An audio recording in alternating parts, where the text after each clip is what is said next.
Felicitations! It is me, Felicia Day, and this is my podcast.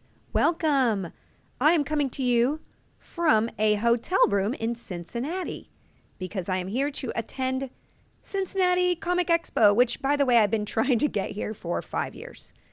And I was supposed to come last year, and unfortunately, that whole thing with the COVID's still happening. But hey, we're making the most of it. We are here and having a good time. Now, I am recording on my phone. I'm in my hotel room waiting to go to the con, and I said, you know what, Felicia? You're in podcast jail right now because you have been doing a lot of live podcasts, but it's been super erratic, and you've had lots of awesome guests, but you need to be doing a solo one.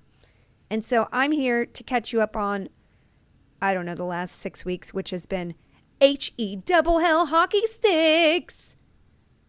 Is that a thing? H-E double L it's H-E double hockey sticks because the L's are the hockey sticks. So I want to apologize if there are any weird fluctuations in sound. Can you hear the air conditioner? Can you hear my gaming laptop whirring in the background because it's overheating because I tried to download a Fortnite update on a Wi-Fi connection. Y'all, it has been, first of all, it's been a morning, and I'm going to rant to you about the morning, and then I'm going to tell you about the last 6 weeks, which has been another ranty situation, and you just need to dig in. Also, I'm holding a phone to my mouth, so I'm really hoping that this is going to come through. Maybe I should check this. Okay, it's working. As much as I can determine on my phone, this is working. So anyway, okay, this morning, I woke up, and I needed to, I'm just going to rant to you about airlines. Okay, so here's the deal. So I was supposed to go to Sweden and Gothenburg, I believe that was the name of it, a year and a half ago. It was a con that I was so excited to attend because I've never been to any of the Nordic countries. And my plan was to go to Denmark and walk around for a day and then go to Gothenburg and then come home. That didn't happen, COVID again. So I canceled that trip, and that was in March of 2020. So basically, and I don't even know why I'm going in the minutia of this because I'm lonely and in a hotel room, so I'm going to talk to you about it. So I had like a credit on American Airlines, but then they told me that the credit would expire at the end of 2020. Then they extended it to 2021. Then I was like, well, I need to fly because then I was going to reschedule the ticket, but then Sweden closed its borders to Americans, which it's still happening. But then the con said it's going to be changed by October 1st or something like that. So anyway, they were like, okay, go ahead and book. I was going to book last week. The ticket was super expensive, and they were going to pay the difference, but it took a week to kind of transmit that. In the time that I was going to book a ticket last week and the time now you're going to think, oh no, the price went up even more. No, the price is less than half of what it was. So I'm actually coming out ahead. But I did have to call American Airlines 3 times. I misbooked it because I thought I was using the credit. And because the price was so low, I thought that the credit was being applied as I checked out. It was not. This is so boring. What are you talking about now? Okay, I'm in my hotel room. I did bring my Alienware laptop. I am doing a sponsorship with the Alienware this month because they're doing these Alienware 2020 games. So if you install this app called Buff, there's a special Alienware area where you can get achievements for playing games like Fortnite or Apex or League of Legends. And if you get high enough on the leaderboard, they're giving away a ton of stuff. So I'm clearly not good enough to get on the leaderboard, but they are having me work with them to get the word out. So clearly, when I go on a work trip, I'm going to bring my laptop and new headphones and new mouse, which are so nice because it's work, guys. I need to play Fortnite to participate in the Alienware games. I love my job. I don't know what I'm doing with my life, but I love it. So anyway, check it out. And I'm just really happy that I'm going to be here all weekend, and every night I can play Fortnite. I don't stream because it's just impossible to stream on hotel Wi-Fi. It's just not. Oh, so then this morning last night when I got in, I accidentally got the cheap Wi-Fi, which is 5 megabits, which is You can't do anything on that. So I had to call the Wi-Fi support because there's no way to upgrade your Wi-Fi within the hotel except to wait for it to time out after 24 hours, which clearly I can't. That would be wasting 2 hours of Fortnite tonight because hell knows I'm not going outside. Although Cincinnati does seem pretty cool. I went to a restaurant today, and they had this, is it called Groa? I don't know. They have this specialized food. First of all, in Cincinnati, they eat spaghetti with their chili, which I think that's the only place in the world that does that. I love regional food eccentricities, though. Like, I am from the Gulf Coast of Mississippi. I lived there for 5-6 years of my life. And they literally deliver French dressing with your pizza, which most people they look at you and they're just like, I'm going to throw up on you. But it's true. Anybody in New Orleans or anywhere around there will testify it's a regional quirk. So they have this thing called Groa or Granoa. I don't know. It looks kind of like a corned beef hash patty, but it's made out of sausage and oats. It is delicious, you guys. I have to tell you, my tummy it says yummy. So that's what's going on with my stomach this morning and my Wi-Fi issues. So I did get the Wi-Fi upgraded to 15 blazing megabits, which is so funny because the upload is 15 too. So, I mean, I'm used to gigabyte. Oh my God. So this is really, really hard for me. Okay. But I did update Fortnite. So that's going to happen. So that's what's happening with me today. If I see you at the con in Cincinnati, I'm going to say hi. I'm really happy to be here. Second, before I get into what I've been doing, which when I listed it, I'm like, girl, no wonder you're going a little bit wacko. I'm going to give some shout outs because now I have a way for you guys to support Felicitations podcast and a lot of other things I'm doing. I'm going to get into that within here. But for now, I'm going to give the shout outs because I want to give them up at the top of Felicitations because I don't have advertisers. I don't have producers. And I just want to thank the people who are supporting the podcast. Now, first of all, it would be Patrick Gerard, writer of the comic book Undergrounded. Patrick, longtime fan, and part of the community. Thank you so much for being one of the first to support the podcast. Pentaxenstein wants me to give a shout out to Team Henry, hashtag Team Henry. And this is very touching. Henry is a 5-year-old son of my friend who is now in remission after his first round of chemo. Henry, we are sending you community love, all of the love. However I can support that, Pentaxenstein, I will, please let me know on the Discord if there's any other way we can support Henry. I was just thinking about that yesterday, how, I mean, it's hard enough to get sick as an adult, but when you have a little baby, my friend had to get her kid 4 molars. She had like 4 cavities in her molars and she's just 4 and they had to tie her down and she was screaming the whole time. And like, God, my heart, I just was broken because she doesn't know and it's really scary. So, babies don't know. They don't know anything.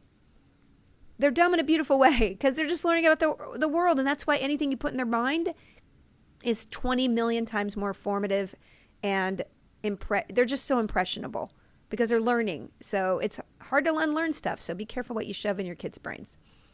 So, and then the last shout out, we have 3 people supporting this podcast today, is Cleves Mill. Wonderful. Cleves Mill, I met you last month at Kansas City, and his shout out is Felicitations always makes me smile, laugh, and discover new ideas, books, games, and shows. It's always the bright spot of my day. Time is precious, and I always look forward to spending my time listening to you. Less than 3. Cleves Mill. Thank you. All right. We'll get into how you guys can get your own shout outs later. Here I'm about to complain about the last 6 weeks of my life. All right. Here's what happened in the last 6 weeks of my life. I have done now 3 conventions because they all bunched up for rescheduling. So I did Kansas City, I did Dragon Con, and now I'm at Cincinnati right now. This is a run that's going, after I go to Sweden, I probably not going to do any more cons for several months. So it's a lot. So amongst that travel, I mean, the travel was stressful. Like, I know I've already spoken a little bit about it, but Dragon Con was awesome, but it was so strange because if you've ever been in Dragon Con, it's like Nerd Mardi Gras. So everyone's in costume. Everybody's got a little bit of inebriation going on. Anybody over 21, clearly. And it is just packed. This is the first time in my Dragon Con history, and this I think is the fifth or sixth time I've gone because it's literally my favorite con. It is the first time I've ever seen the carpet. Now, the Dragon Con carpet the old carpet is really famous, and people actually wear the old carpet pattern on their outfits and their pins and masks. I even remember a year where there were two people who wore camouflage. They camouflaged themselves and like fake toy guns so that they would lie on the ground and blend in with I remember that. Somebody mentioned to me, I was like, I totally remember that. I have a picture with them somehow. They did change the carpet, and it's called the skid mark carpet now because it's literally the grossest carpet ever. But it's just ridiculous that you even see a carpet at Dragon Con. So it was very, very strange to see so much room in the autograph area. It was half the guest list. They admitted half the people, and half the people got in the autograph area. So that was a little bit strange. I did go to the dealer hall, which was 3 stories high. And I have to tell you, just seeing people sell low quality stuffies and amazingly high quality leatherworks and felt hats. Oh, my heart warmed, y'all. I really did miss that about cons. And Dragon Con did require vaccinations, although I did hear that there were some cases that happened. So I'm not sure about that, but it was a little bit more relaxed than the places that don't require a vax. So I did have a great time doing that. Now, mind you, I have a 4-year-old, and every time I go out of this town, the first time I went out of town, it was a nightmare. She acted out so badly a week after, and I was just like, what's going on with her? And I'm like, finally one day I was like, are you upset that I went out of town? And then she started crying and said, Mama, I missed you. Please don't leave me again. And I had to explain to her that, I don't want to leave her, but I do love my work. And when I'm at work, I always have her in my heart, and we exchanged nightgowns. So I left my nightgown with her that I had worn, and then I took her nightgown. And I tell you, somebody told me that like smell is very like, just like the pheromones and stuff. I know it wasn't dirty, guys. I just wore it once. Anyway, so she's so cute. She wears my nightgown when I'm gone. And then I have her little nightgown on my pillow next to me. Just because it kind of tells our body that we're okay. I don't know. That's just my theory. So it's the first con that I did was really difficult. This Dragon Con was a little bit better. I'm hoping this con, when I get home, we won't have me asking her to do something and then her staring me down the barrel and just deliberately doing it in my face. That's a great feeling, isn't it?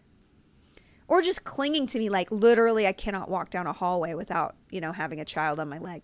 So it's all good. Parenting is very challenging. People who aren't parents are like glazing over. People who are parents are nodding vigorously.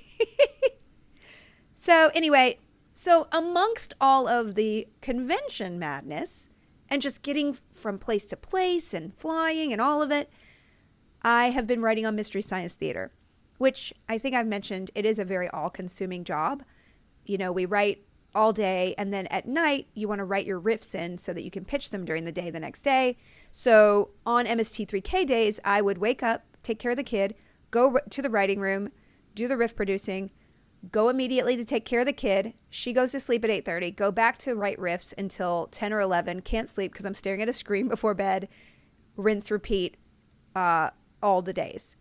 So that was really challenging. And it was one of the worst movies I've ever seen, like almost in a way like this is actual torture. I was living the show by writing on it. And I can't tell you the movie, of course, but I can tell you that at the very least you will laugh at how bad the movie is. And then our riffs are actually really, really funny. I have to tell you, all the writers on MS23K this season, not just every season, but being in the room, collaborating with people has been a joy.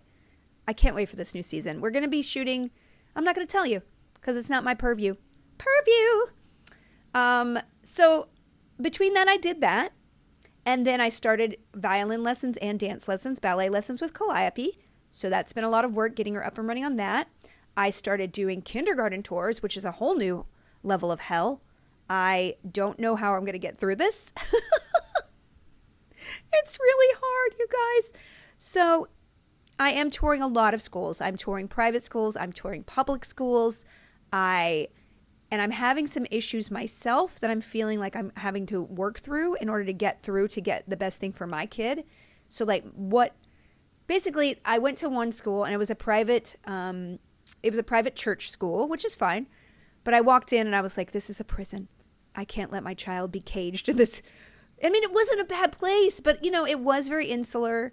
The grounds didn't have a lot of nature in it, which I think is now super important for me. Like, they didn't have a lot of real trees. They did have a lot of gym equipment and a field, but it was all fake grass and everything. Because of COVID, they were kind of confined to their kindergarten room, and there were desks lined up. And I have to tell you, everything was very austere. And literally the whole day was scheduled to the second, and it just made me feel very claustrophobic. And it was very traditional. And I was like, oh no, it's not gonna work.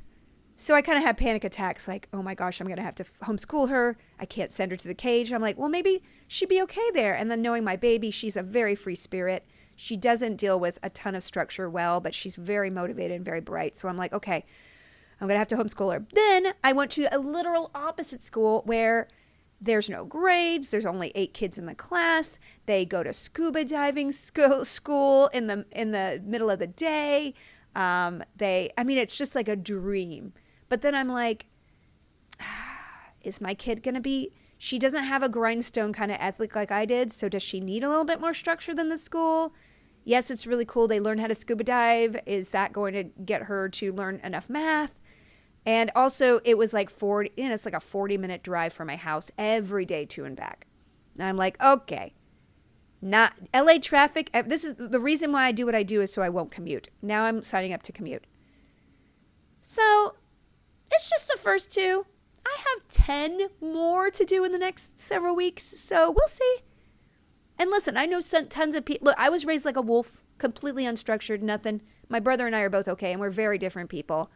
I know so many incredible, bright people who have revolutionized the world that went to public school, had huge classes. We're all going to turn out fine. She's going to turn out fine. But, and then I'm like, oh, this is Felicia. This is about you.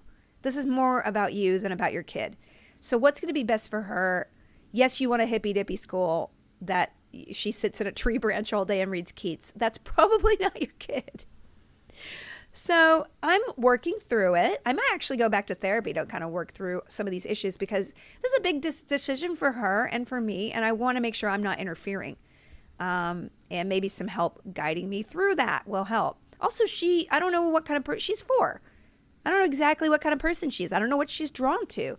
So I just want to put her in a place where she gets exposed to people, cultures, situations, social situations, and subjects that we're going to figure out who she is together. So, boy, oh boy, it's a lot. All right, on top of that, oh yeah, we started the Witcher podcast, Undressing the Witcher. We have a new episode out. Tom Lank went to London to do a movie, y'all. So we're going to get back on that train as soon as we can. And, okay, what else am I doing? I have been developing a TV project. It's an animated show for about over a year now. I don't think it's going to go anywhere, you guys. It's just development. But what's really fun is that we finished the script, and now I'm seeing all the board artists and seeing drawings and character development and all this stuff. So my assumption and my instinct is that this will never be shown to the light of day. But I've done this a lot in Hollywood. I've developed scripts. They never get to see anybody. But the fact that I get to see some of the fruits of my script come to life a little bit is really gratifying. And just the talent involved in animation and how they are so underpaid compared to live action. It's kind of a tragedy and very upsetting, but at the same time, I get to be a part of this, and it's very, very fun. So I've been doing meetings several times a week for that. On top of another project, the one I talked about a lot last year, where I was writing 400 pages, that is finally going into production. So that actually will be able to be enjoyed by you guys next year. And then the animated project has inspired me. I just finished a graphic novel proposal that I'm going to try to get someone to support and allow me to do. And if they don't, I will just write it myself. So yeah, it's been a really good. Is this enough? Oh, wait, I'm sorry. It's not. Because on top of all that, I have been launching a creator coin. Now I'm going to go into some stuff that you're probably not going to understand, because it took me 3 months to understand as well. So as you know, I don't have any support for this podcast. My newsletter, I don't have subscriptions with. I stream on Twitch, but I don't take tips. I do a lot of other online stuff. And I kind of was like, Felicia, you really love your life right now because of COVID. You kind of unplugged from all the Hollywood stuff, most of it. Well, not all of it, but some of it. And you formed a pattern of life that you really love. You're creating a lot, but you do have to somehow figure this out. Or you have to drop stuff and like turn your emphasis to other things that can support your family and you and also justify doing all of it. And so I kind of was going to do a Patreon, but like it felt so old school and Patreon's really closed off. And I know people on the Discord have already heard this spiel, so fast forward, you guys. Anyway, upshot is I got approached 3 months ago to do a creator coin, which is essentially, yes, it's my own cryptocurrency. Yes, the word cryptocurrency is doucherific. I totally get it, y'all. That's why 3 months went by and I didn't agree to do this. But I took it on myself. I did like the project. It's rally.io, and you can see it's just starting out. It is just starting out. There are some Twitch people on there. There are some more high-profile artists and sports people. I know they're onboarding like tons of very high-profile people in the fall, but I am the first actor / creator kind of person of my type, which I don't know who else is like me, but on the platform. Essentially, just imagine it as the Felicia Arcade. And if you want to support me, you go and you get some Felicia coins. And if you want to play, you want to enjoy, you want to spend those coins on things that I make, you put them in the podcast machine or put them in the signed headshot machine. Those are the campaigns at the bottom of my page, which is rally.io/creator/geeks, Geeks. That's my coin. It's the Geeks coin. And basically take those coins and put them into a Felicia arcade game. And then I will get those coins. And that's basically a tip or a support. And you can get a shout out, as you can see at the bottom of the page. Or you can get some of those Felicia arcade tokens and hold them yourself and be a part of the economy. And the bonus of doing that is that every week as my economy grows, everybody who owns a Geeks coin gets a little bit of a bonus in the form of a rally coin, which is essentially the arcade basic, the Acme arcade basic token. And I just put a little Felicia stamp on it. So the Geeks coin is essentially a rally coin, but you'll get those bonuses and you can choose to put those little bonuses back, turn them into Geeks coin and have more Geeks coin and get more bonuses later. Or you could just hold your rally coin because they're different valuations. I've probably lost a lot of people, but I want to be clear. And if you go on my Discord, there's a whole FAQ in there. There's a whole fact area where you can kind of ask questions and figure more of this out. Yes, I think that most cryptocurrency is a lot of a scam and people trying to get rich quick. That is why you can't even purchase more than $100 of Geeks coin now, because I don't want people coming in to do that. This is about community building and allowing people to sort of unify under this coin versus just sending cash.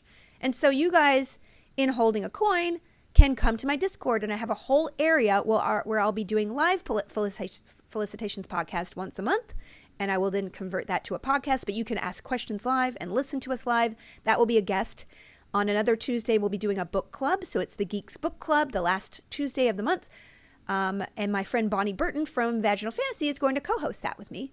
On the third Tuesday of the month, my brother Ryan and I are going to be shooting the breeze. And then on the second Tuesday of the month, I will be doing Creativity Tuesday. So if you log in to the Discord stage area, the Geeks chat area, and I will I'll read your cards, or we'll do a single person RPG and you guys can contribute, or we might write a story together. So you have to hold 50 of the coins. It's about $20. If you want to do that, it's a flat fee. I won't increase it. If anything, I'll decrease it as the price of the coin goes up. So if you want to throw $20 into the Geeks thing and have permanent access to the Geeks Corner, I have some exclusive social media and stuff that's in there. That's the deal. So to summarize, rally.io/creator/geeks, Geeks, is where I will be doing everything from now on as far as supporting me in my career. The campaigns are just placeholder now. You can spend $20 and get a shout out on this podcast. You can get a shout out on the Witcher podcast, or you can buy a signed headshot. As we go forward, I'm going to have exclusive merch there. I'm going to be able to have one-on-one Zoom chats. I'm going to be having shout out videos. And the reason why would you do this, Felicia? Well, if I enabled subscriptions on Substack for the newsletter, or like Cameo, that's anywhere from 10 to 30%. A Cameo, if you order it on the app, 35% of what you guys spend goes to the App Store, and then another 25 goes to Cameo. So then the artist doesn't make nearly enough off of what the fan is trying to get to the artist. So essentially what is appealing about this is that basically I can centralize all my activity here. And there are so many people it's an open API. So people are developing little games. They're developing all sorts of things you can do with your Felicia arcade coin.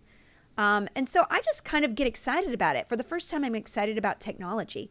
And I have to tell you, I knew nothing about cryptocurrency. I know nothing about NFTs.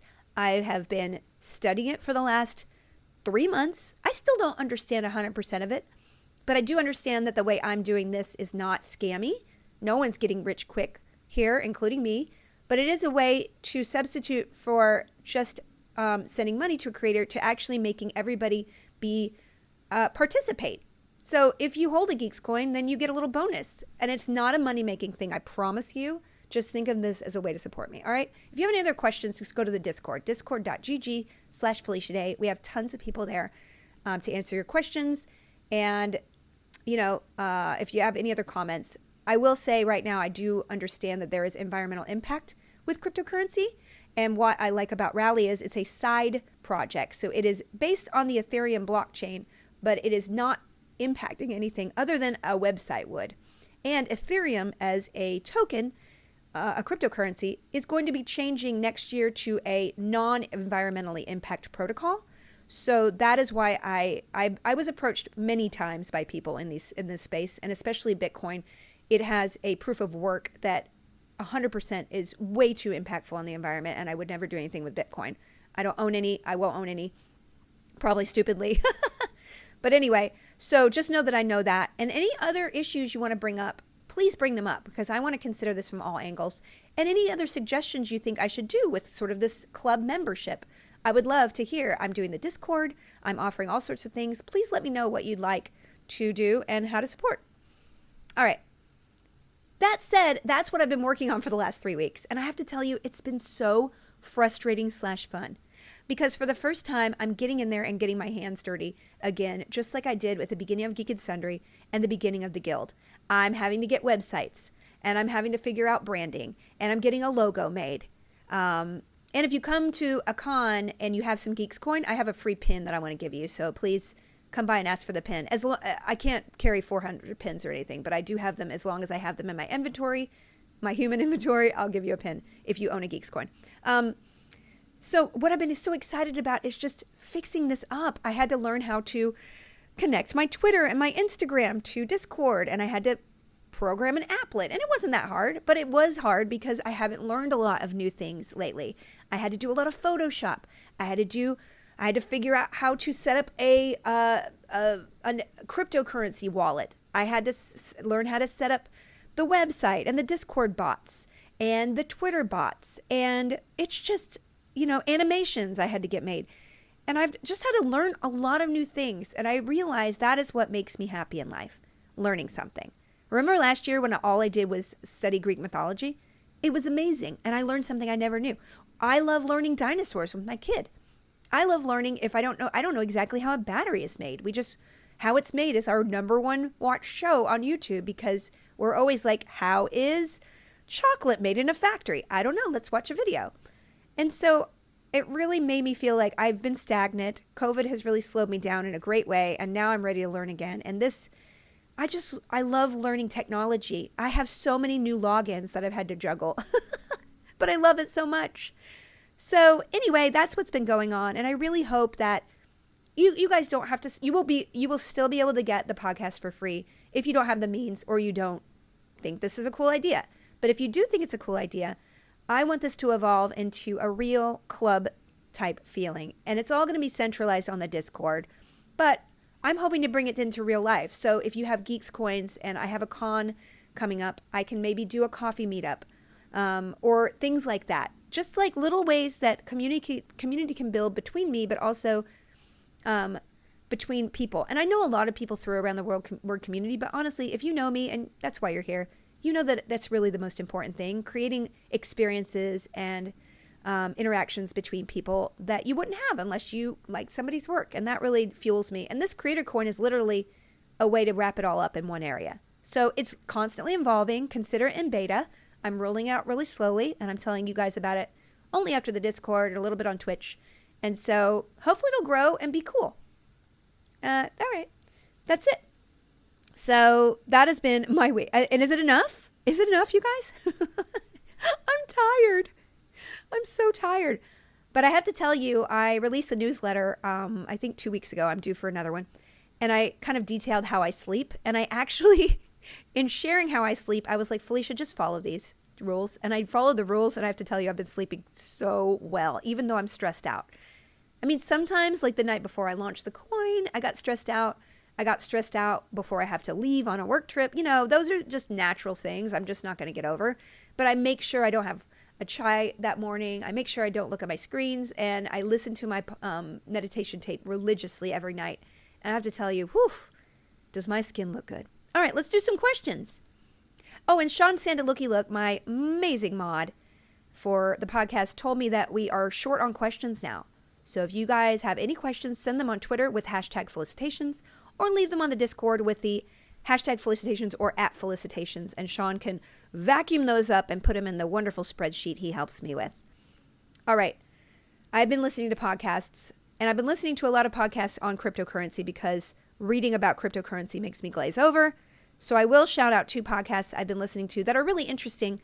The A16Z podcast, which is, it's the podcast of a venture capitalist. So, you know, put your ears on and put the douche filter on there. But it is really interesting about emerging technologies, and I learned a lot. They have like a Bitcoin oral recap that really helped me understand exactly what a blockchain is and what all these things are.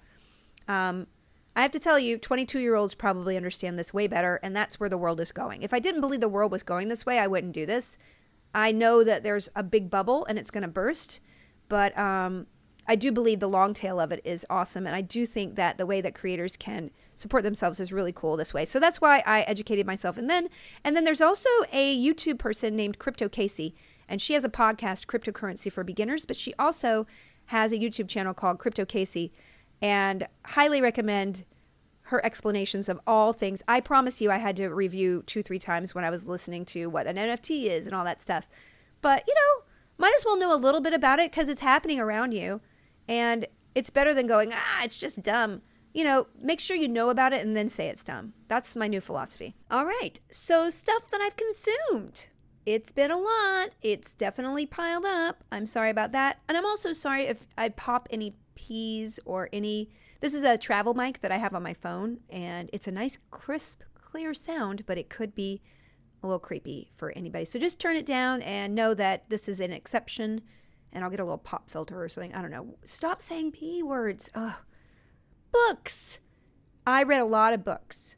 So the funniest book I've read in years is Ayoade on Top by Richard Ayoade. Now, this book is very strange. It's a little bit biography, but also just about the Gwyneth Paltrow movie that he literally rips apart every single page. And if you like MST3K, this is basically a novelization of a Mystery Science Theater. So it is truly, I laughed out loud so hard, and I just think that anybody, you don't have to watch the movie. I haven't seen the movie. The Gwyneth Paltrow movie. I haven't seen it, where she's a stewardess. I remembered it coming out, and I was like, nah. It was a long time ago. But he rips this one a new one. But he also rips a lot of movies a new one. And it's just the snarkiest, most wonderful book. I highly recommend it. He's one of my favorite actors. He was on the IT Crowd. And, you know, grab it. Just grab it because it's really, really fun. I also finished The Tyrant Baru Cormorant by Seth Dickinson. If you have followed the podcast, you know that this trilogy is one of my favorites. I will say that this is my least favorite of the trilogy, because it's not a trilogy. It turns out it's a quadrilogy. It's a 4-book series, and I do feel like this book kind of suffered for it. I wish that they had just kind of done book 3 and 4 in one, because it felt like it was a little expanded in areas that I would have liked it to be a little faster. However, love the world, love the characters, excited to see what happens next book. And so 100% going to pick up the 4th one because I got to see how this ends. I will say that the first one, the Brew Cormorant, the first book, is one of my favorite fantasy novels in a long, long time. So if you have not acquainted yourself with this series, definitely pick up the first one. And it's wonderful. Second one's wonderful too. Another book I read, was it a real nonfiction kick this month / the last 2 months? Talking to Strangers by Malcolm Gladwell. I'm getting into the heavies, y'all. It's a really interesting book. Of course, Malcolm Gladwell has fascinating books. His Genius book, all of them are just really fascinating about psychology and how human behavior happens. Lots of citing of studies and facts that are really interesting. This one's kind of about how we just don't understand strangers. How you can't tell you might think that you are a good judge of character. You're probably not. And more importantly, judges and police officers and FBI agents whose you'd think job would be to detect people and how they are lying or not. They're not any better than anybody. So that's, what I've read a lot is that I read a couple of psychology books a couple years ago about economics and how, the hedge fund managers are no better than an algorithm or random people than really picking winners at stocks. And so, although I don't want to undermine expertise and education, I will say that in certain circumstances, there's some things that are basically chance driven that you really can't get better at because it's chance. And this is a really interesting one. He wrote this book because of a woman who got pulled over by the police officers. She was African American. He was white. She later ended her life in the jail cell, and he just wanted to understand how something like this could happen. And it's a really interesting indictment on a lot of the ways that police work in a scientific, psychological way that I really feel like I learned a lot more about it and why we're here. Why do these things happen? And a lot about it is about training and policy that is totally changeable. So the more we know about things like that, the more we can just vote more educated. Vote more educated, y'all. And the last book I read was a really great book, which is really strange. I randomly picked it up on a whim. The Secret Life of the Savoy by Olivia Williams. This is a book about the history of the Savoy Hotel in London. And if anybody knows a fancy hotel, it's probably the Savoy or the Ritz or something like that. This is kind of the origins of this hotel and how, it got to today. And it's so fascinating because it's really a bootstrapped kind of story about a guy with a vision who really knew how to make luxury happen. And London was like a poop hole before he created the Savoy. And he came out of creating Gilbert and Sullivan operas. So it's just a really interesting slice of history I never would have picked up unless on the cover there's Marilyn Monroe whispering to somebody. And I was like, oh, that's interesting. Let me pick it up. So highly recommend it as just an interesting nonfiction jaunt in an area you might not have been familiar with. All right, I've been playing a lot of video games on Twitch. As you guys know, it's been my only respite. I've been playing Fortnite because the guild got me into it. I've been playing Humankind because I did that sponsorship and I still got to finish my civilization. Been playing Boyfriend Dungeon, which I highly recommend. And I've been, on the last guild, I played Pico Park, which is an incredible up to 8-player co-op experience. And I'm going to save, actually I want to write the newsletter on my experience with Pico Park, so I want to save my description, only saying I've never been more regretful, but also know that I know that I could not have done anything else besides what I did with Pico Park, but I regret everything. So lots of really good games. We're coming up into the fall with a lot of really exciting games coming out. I think there's many that are coming up that I'm excited about, and I want to go into that more detail in the next felicitations. So we'll save that for that. Just know that I'm trying to polish off Humankind and Boyfriend Dungeon to be able to move on to new games. And there are several on the docket. If you want to suggest a game, go to my Discord, Felicia Adventures channel, and suggest something. Okay. Questions. Rabbit arts. I was wondering if I would love to do some fan art of you, but I'm not the greatest at humans, and I was wondering if you'd be offended at all if I drew you as an anthropomorphic character or a furry. And if you aren't, what animal would you want to be drawn as? I would think a fox would fit you, but whatever you feel is comfortable. Rabbit arts. I love that you asked this question. So here are my favorite animals. Red panda, fennec fox, regular fox. That's it. So you were in, but honestly, I want to be super honest with myself. I want to be Gryffindor, but I'm really a Ravenclaw. I want to be a predator, but I'm really prey. So I would probably think maybe a lemur. I mean, lemurs aren't like prey, they aren't prey. I'm almost a squirrel, you guys. I really am. A dik-dik. A dik-dik is kind of my favorite animal because they are a prey animal, but they have that sort of slow loris, large eye kind of thing. I'm not that skinny anymore, so I guess I can't claim that I'm 100% a dik-dik, but those are I just like saying dik-dik.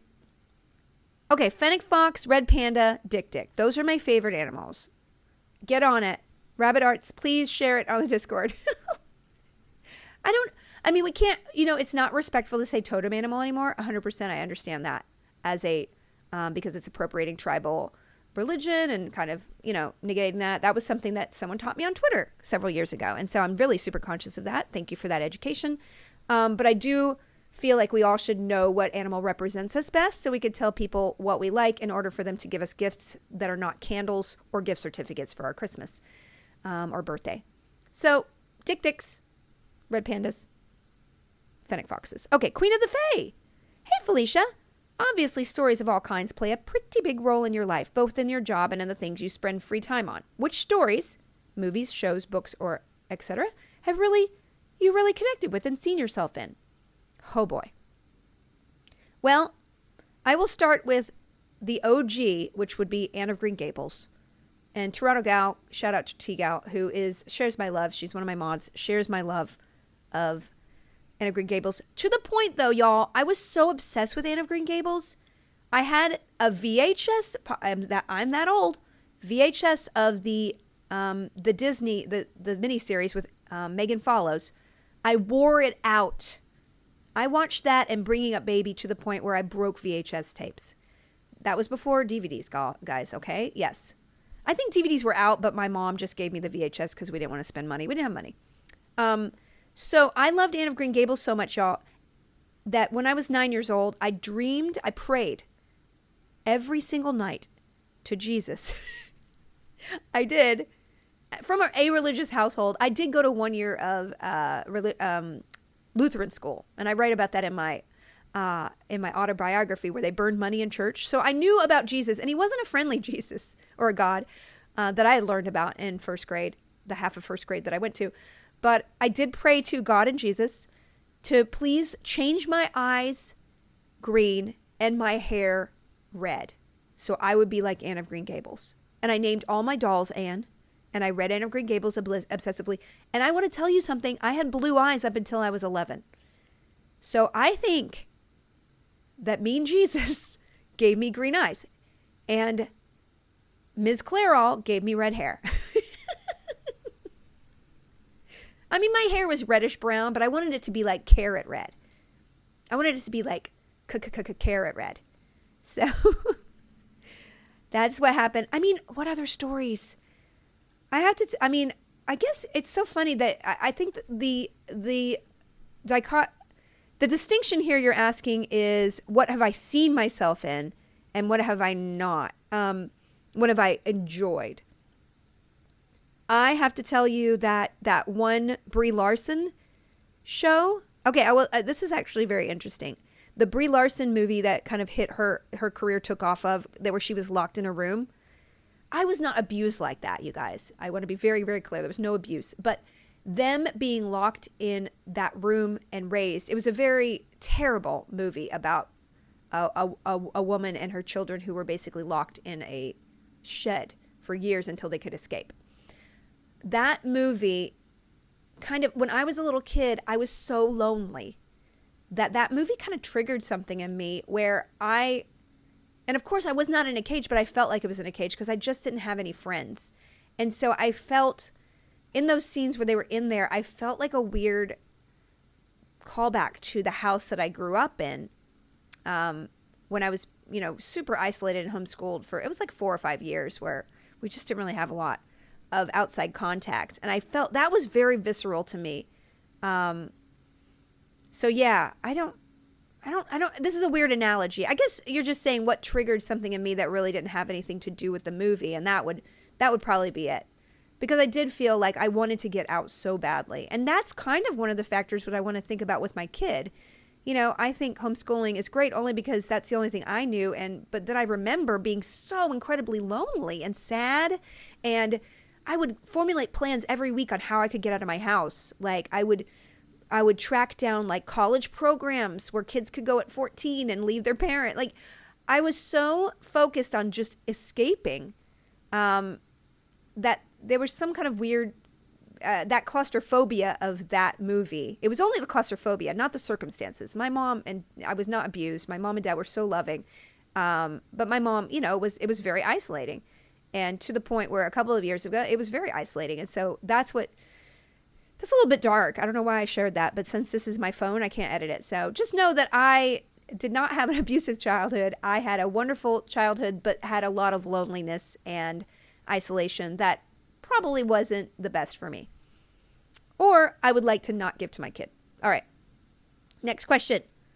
Have you appeared in any film that you think is bad enough? Also, wait, going back to the Queen of the Fae. I love movies. I have a lot of sense of movies going up against the big guy and taking them on, like Aaron Brockovich and stuff like that. Because I realize now that's my whole career with Hollywood, is taking down Hollywood. That's the only reason I did Geek and Sundry. That's the only reason I did the Guild. I wanted to show them, hey, you won't accept me. Well, I'm gonna show you. And so whenever there's a sort of a comeuppance kind of thing, that's where I really see myself. Everything I do is out of spite, y'all. Not really, but kind of. Steve Caw asks, have you appeared in any film that you think is bad enough to be on Mystery Science Theater? Prairie Fever. Somebody in Kansas brought me a Prairie Fever DVD, and I was like, you're trying to torture me, aren't you? That movie is so bad, y'all. Not only am I a Bible-thumping sort of like Harridan, but that movie was directed by a guy who got a heart condition in the first week and had to drop out. And so a stunt coordinator who was a guy who was John Wayne's stunt double came in and finished the movie. Now, he was a wonderful person, but it was like a 10-day shoot and we were already 3 days behind. So he literally could not do anything but get one take on anything, if that. We would rehearse. We would shoot the rehearsal, not even knowing we were shooting, and he'd be like, moving on. And there were whole chunks of the movie that didn't get filmed. So if you watch this movie, you'll see one of the main characters is just not there half the time because you didn't get to her scenes. And there's one scene at the end where I try to intercept a bullet, and the editing is laughable. It is laughable, y'all. I haven't seen that movie in 10 years, and I kind of want to watch it and roast it. If it's on Amazon Prime, I will roast it with you live on a live Twitch watch through or something like that. Anyway, okay. Next question. And also, I'm very lucky to have any job. I would do a movie like that again in a heartbeat. I don't care how janky it is. I just want to be on set again. And now that this creator coin has been launched, now I have I have some things I want to accomplish before the end of the year. And the next thing is to get an acting agent. And the thing after that is to finish my novel proposal, which has been on page 5 of 80 that I need to write since July. So those are my goals. And I encourage you guys, it is a really good time right now to have an end of the year creative goal, or just a goal like I want to finish cleaning my house out at the end of the year, because there's nothing worse than leaving all that and then starting January with 15 million things you're going to get buried under. Better to set the goal now. You might not work on it until December 25th, but just like the only reason I got the Guild ever made was because on December 25th, I was like, you're finishing the script no matter what. I don't care how bad it is. You're going to get to the end. And the Guild only happened because I was so ashamed of myself. And I was like, you're doing it. And I sat there 12 hours a day and I cried and I wrote terrible, terrible pages. And the first draft is, some pages have placeholder for joke. But I got through it and I wrote the end, and I was 3 hours before midnight on the 31st, and I've never been happier with myself in the world. So I just want to encourage you, if you have one goal that you could set before the end of the year, just do it. Do it now. It's a great time because you won't rush if you actually have discipline, or you'll feel guilty in December and finish it. Cleves Mill. I have had an eye appointment recently. I've been wearing glasses for nearsightedness since I was 5. In some pictures, it shows you wearing glasses. Do you need them for reading, nearsighted or farsighted? I don't know exactly which is which. So I can see close up, and I can't drive without them. So I think that's farsighted, nearsighted, because I can see near. Is that right?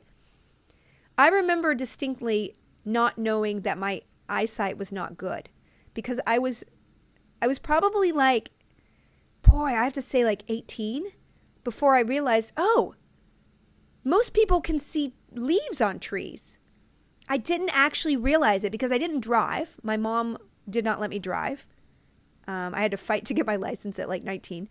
And I didn't need to drive because she drove me to college. You know, how can I argue with that? And because, I started college at 16. So some of the things were just like graduated in from being a minor in college. And I was just too busy to like actually get a life. So I remember distinctly going to an eye masters or something like that, lens crafters in the mall, and getting glasses and walking out and thinking, whoa, leaves are on trees. People can see leaves on trees. I'm not kidding. I think my whole life I was blurry, but there was just no reason not to be blurry. So I never even questioned because I read 24 hours a day. So let's not analyze my childhood today. Let's not do it. Anyway, now it's getting a little bit harder to read my phone through, and I'm doing that thing that my mom does, like holding the phone really far away. And I'm like, oh no, I'm getting farsighted too. Ugh. Y'all, do what you can when you're young because you fall apart. I'm not kidding. All right, last question. David Mello, Twitter, Impaler General. Happy birthday. Thank you. This is obviously an old question. I'm hoping you'll still be acting again. Have you ever thought of directing? David, thank you for bringing up the acting. That is my next goal. As soon as I get all of everything, but literally next week I have it in my calendar, call 4 people and get some referrals and get an acting agent because I really miss being on set. I really do. And I really didn't miss it before now. Like this summer I was kind of like, yeah, I'd like to get back to acting. And now I'm like, I really want to go on set. I want to make something with people. And thank goodness for the year of awesome community building, because honestly, community building has built up my self-worth in a way that I feel ready to go and be rejected again. And I won't feel like I'm falling down and lesser because of their rejection, because I have so much else going on. I have my family. I have my kiddo who will love me no matter what. And I have you guys who I get to make stuff for no matter if Hollywood doesn't. I get to make the newsletter. I get to stream. I get to do all these wonderful things to feel productive and creative and connected to other people. And if I go in and I audition, it's going to be because I want the job and I'm having fun creating the character. And if they don't want it, I'm still a good person. And that's a really hard place to be as an actor. We'll see how long that works. All right. Yes, so for directing, I have thought about directing a lot. I've decided to wait until my baby's a little bit older because I am a micromanager and I really do feel like I would love to be in charge of a set because I love making people look good. And I love creating something for people to enjoy. And I do think that it would be something I would really, really enjoy, but it is all consuming. And I want to wait until next year when my kid's in more full-time school to be taking on projects that will be so consuming and then might take me away. Because I have friends who are TV directors and they have little kids and they really struggle. They have to go away to Canada or whatever for 6 weeks at a time. And it's really, really hard with little kids. They don't understand it. And FaceTime is awesome, but it's not really a substitute. So for me, I just want to wait until I get to a point where I can kind of prioritize my career a little bit more in that way and make a big move. Also, if you want to be a director, you got to direct stuff. If you want to be a writer, you got to write. And so unless I feel the impulse of directing and using my iPhone to direct, I don't want to be a director just because I want to say I'm a director. And that's what I tell everybody. If you want to be a creator, really question whether the work of the creativity is what you want to do, or is it you want to tell people you're a director or an actor. You want the end result of it, because that's a trap I have fallen into my whole life. And I will tell you, it's not fulfilling. unless you really love the work of it. Okay. Well, thank you guys for support. Thank you for understanding my rambling. Thank you for supporting the new venture. If you do want a shout out, they are at the bottom of the campaign page at rally.io/creators/geeks. If you want to support the podcast, that's an easy way to do it. Or just keep listening. Open your ear holes for me. And I'm excited to see where everything can go together. All right. See you later. Bye.